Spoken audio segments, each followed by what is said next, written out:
السلام عليكم، اهلا وسهلا بكم. نتمنى الفيديو ديالي يلقاكم في احسن حال والصحيحه ديالكم ديما بخير وعلى خير. مرحبا بكم معايا في وصفات امي امل ناجحه. ان شاء الله اقتراح جديد. اليوم غادي نشارك معكم طريقتي في تحضير واحد الحريشه. المهم الصوره راها داله على كيف جات هاد الحريشه. جات غزاله بزاف بزاف بزاف. وتلبيه الطلب بعض الاخوات اللي كيسولوني علاش ما كديريش الخميره ديال الخبز في الحرشه. طبعا الفيديو اللي فات حطيت فيه حرشه وما درتش فيه الخميره ديال الخبز. هذا الفيديو جاء تلبيه لطلب هذوك الاخوات اللي بغاو الحرشه بالخميره ديال الخبز. المهم ما تنساونيش من لايك وما تنساونيش من التعاليق. طبعا ندوزو نتعرفوا على الوصفه ديالنا. بسم الله على بركه الله. بالنسبه للمقادير غادي ندير نص كيلو ديال السميده، يعني 500 غرام، اللي هو القياس بالعبار الكاس ديال العنبه 4 ديال الكيسان ديال السميده. كيف ما شفتوا غربلتها. غادي نضيف ليها واحد نص كاس ديال الزيت. هذا الكاس اللي كتشوفوا معايا هنايا راه عباره بقياس كاس العنبه، يعني نص كاس ديال الزيت. اما غادي ديروا بحالي النباتيه كيف ما درت انا، ولا تقدروا ديروها يعني زيت الزيتون على حسب الرغبه ديالكم. بغيتوا ديروا زيت الزيتون غادي ديروه. وراني فايت ليا حطيت معكم حرشه بزيت الزيتون كتجي لذيذه وغزاله بزاف. غادي نخلي لكم كاع الروابط ان شاء الله في صندوق الوصف. الطريقه اللي ديما كنديروها وكنعتمدوها في الحرشه هو اننا كنبسبسو مزيان هذيك السميده ديالنا مزيان. ديك الحبيبات ضروري خصهم يتلبسوا لينا بالزيت. نحاولوا يعني تشوفوا الحبيبات بانهم كلهم تلبسوا بالزيت، بسبسوها مزيان. المهم هذا هو الهدف. من بعد غادي نضيفوا عليها واحد المعلقه صغيره عامره ديال الملحه. غادي نضيف 4 ديال المعالق ديال السكر كبار. غادي نضيف معلقه صغيره ديال الخماره ديال الحلوى، ومعلقه كبيره ديال الخميره ديال الخبز. كيف ما كتشوفوا الخميره الطريه من الاحسن الا كانت عندكم الخميره الطريه من الاحسن، لان الخميره الجافه كتكون يعني قاصحه شويه ولا فورطي شويه على الحرشه باش ما تطرطقش باش ما تشققش لكم. الا كانت طريه من الاحسن. غادي نرويو هذا الخليط ديالنا بالماء فقط. ما غنحتاجوا لا حليب لا حتى شي حاجه. احتاجي 3 ديال الكؤوس ديال الماء بكاس العنبه، يعني بالكاس باش غادي تعبروا السميده غادي تعبروا به حتى الماء. الا جاب الله عبرتوا السميده صافي. وكنخلط هاد المكونات كيف ما كتشوفوا غير بالاصابع، يعني هاد الحرشه ما كتستدعيش اننا ندلكوها ولا، يعني غير تخليطه هكا بالرؤوس ديال الاصابع حتى كنشوفوا هذيك العناصر بانهم تخلطوا مزيان. والقوام ديالها نتوما كتشوفوه خفيف. غادي نغطيها وغادي نخليها 15 دقيقه حتى 18 دقيقه كتخمر.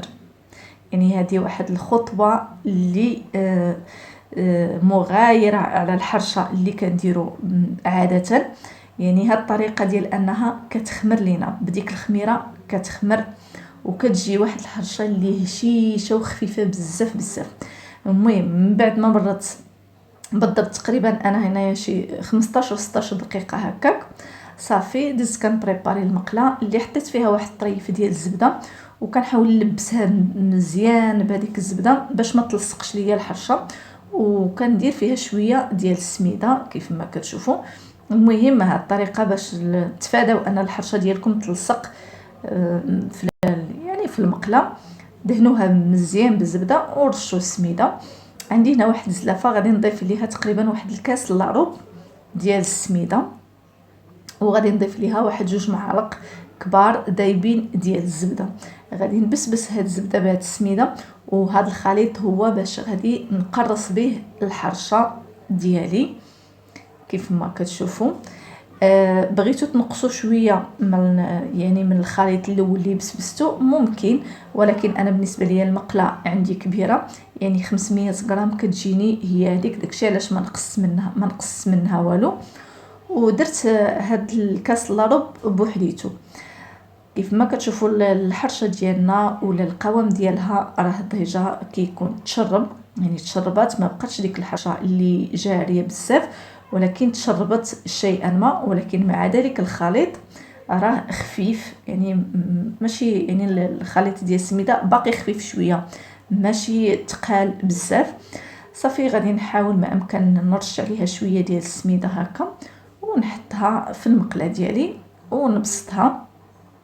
المهم واخا كتشوفوا ان الخليط يعني مازال خفيف شويه، ما تخافوش منه، راه ما كيتلصق ما والو، مع فيه الزيت كنبسطو بكل سهوله، كنبسطو هكاك اولا بلا ما كنرش عليه السميده نهائيا، يعني عادي كنبسطوه واخا خفيف ماشي مشكل. ها نتوما كتشوفوا يعني داك الزيت كيعاونني في انني نبسطو بلا ما تلصق ليا في يديا. ومن بعد عاد كنرش هذيك السميده وكنحاول يعني نقاد ليها لا فورم ديالها باش يجيني واحد الشكل دائري على الدوره ديال المقله. وانا كنرش بديك السميده كيف ما كتشوفوا من الجناب ومن الفوق ومن كل شيء، وكنبسطها كيف ما قلت لكم كنقادها. ومن بعد كنجيب هكا واحد سباتول وكنقاد ليها الجناب ديالها باش كيجيني واحد الشكل ديالها دائري ومزيون.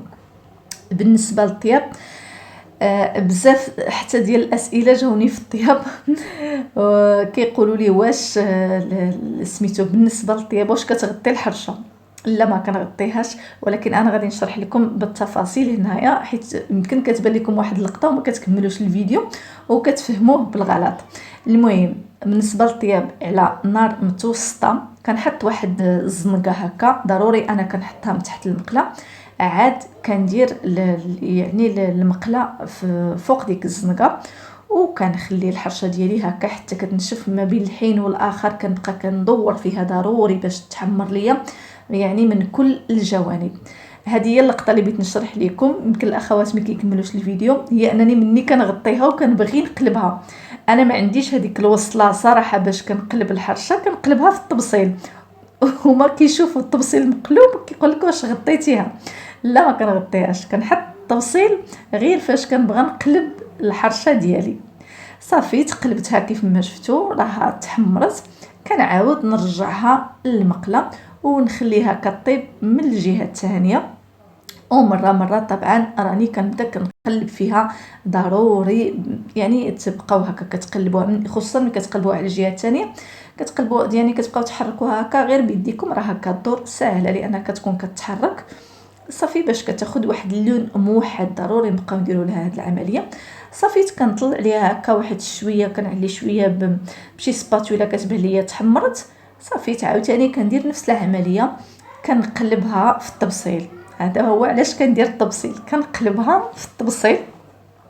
وواحد الاشاره، حتى الا بانت لكم الحرشه ديالكم كدير ديك الفقاعات ولا ديك البويقات، حاولوا تحطوا عليها الطبسيل غير واحد جوج ثواني وتحيدوه باش ما كتبقاش ديك الفقاعات وكتجيكم يعني ما طايباش، كيوقعوا فيها واحد من التحت ما كتجيش طايبه مزيان ملي كدير الفقاعات وتطلع لنا الحرشه الفوق.